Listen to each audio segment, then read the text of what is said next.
Bruce Harrison now joins us live from Hong Kong with all the latest on the COVID-19 outbreak. Bruce, thank you for joining us on WION. Positive signs because this is the first time in close to a month that China has reported a significant drop in the number of infected cases.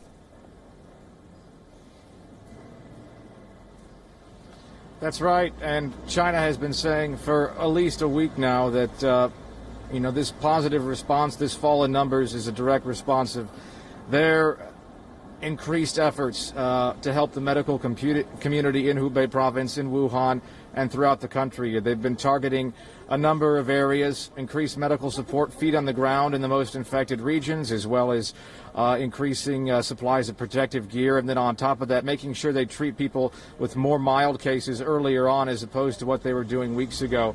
I still think we need to wait and see a bit longer exactly how long these numbers will stay low and if we have in fact seen a peak of the spread of the virus. We're waiting to hear more information from organizations like the WHO on exactly what they're seeing on the ground and what the numbers actually are.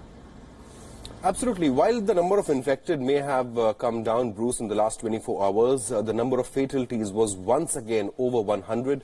Meanwhile, Iran has confirmed 2 deaths due to COVID-19. Now, is this raising fears that coronavirus may be spreading to other parts of the world? Well, one of the countries that's been talked about throughout the spread of the coronavirus was Singapore, because it's such an international travel hub. The airport there, Changi Airport, has so many different connections, and they have relatively loose regulations when it comes to their borders and allowing free flow of passenger travel. So it's not surprising that we're seeing different cases, small pockets throughout the world.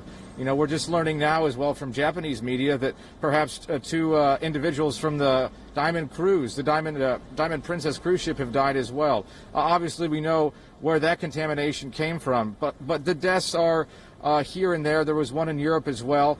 And with international travel the way it is today, it's not surprising to see some of those tragic instances. It's not necessarily a sign that it's going to spread much more globally. Well, like I said earlier, when it comes to the level on the ground in China, we'll have to wait and see. Absolutely. Bruce, one final question. China has thanked the global community for standing with China in this time of need. India is sending another C-17 Air Force aircraft today with supplies to aid China in any way that India can. So a global community standing together at this time. Oh, of course. Even Hong Kong, with all its differences in China over the past year in regards to the government protests, there is a certain level of cooperation even between the government here, the people here, and the government in Beijing. Nobody wants to see this spread continue for a prolonged period of time. It's not good for anyone's health around the world. It's not good for any economy around the world, especially China's. And China is a crucial part of the global economy in today's world. So I think it's also of interest for countries like the United States, as well as leading Western powers, to see that China gets the support it needs to try and nip this in the bud and get economies rolling again. India and China also sharing a lot of economic ties, so it's important for those 2 countries to work together.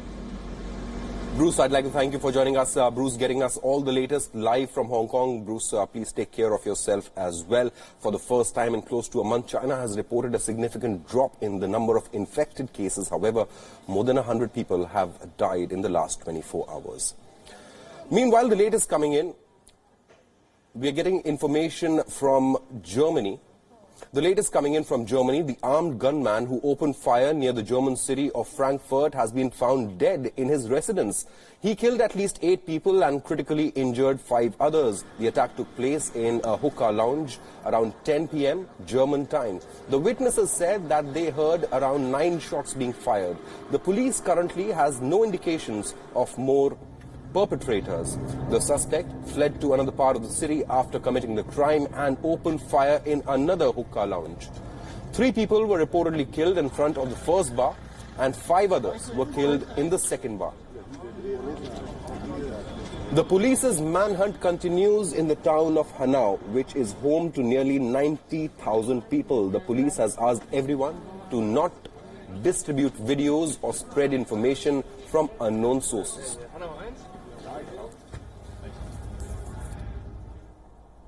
Natürlich werden wir, wenn wir nach so einer Tat in die Fahndung gehen, Personen kontrollieren. Und dann führt das auch immer wieder dazu, dass wir eine Person festnehmen. Wir haben aber noch keine zu bestätigenden Festnahmen, die wir eindeutig mit dieser Tat in Verbindung bringen können. The people of Hanau are in shock. Heavily armed police sealed off 2 streets in the city. A police helicopter hovered over the city. Dass irgendwie eine Schießerei gab halt hier bei uns im Kiosk und ich bin halt dann direkt hergefahren. Also. Und ich dachte halt erstmal, dass mein Vater betroffen ist, mein kleiner Bruder. Die leiten eigentlich auch das Kiosk, also ich habe da eher weniger zu tun. Und dann habe ich halt beide gesehen, aber natürlich, die waren entsetzt, haben geweint, alles drum dran. Also alle waren schockiert, ja. While the motive behind the shooting spree remains unclear at the moment, mass shootings are becoming fairly common across the world. Germany has been targeted in recent years by several extremist attacks, one of which killed 12 people in the heart of Berlin in December 2016.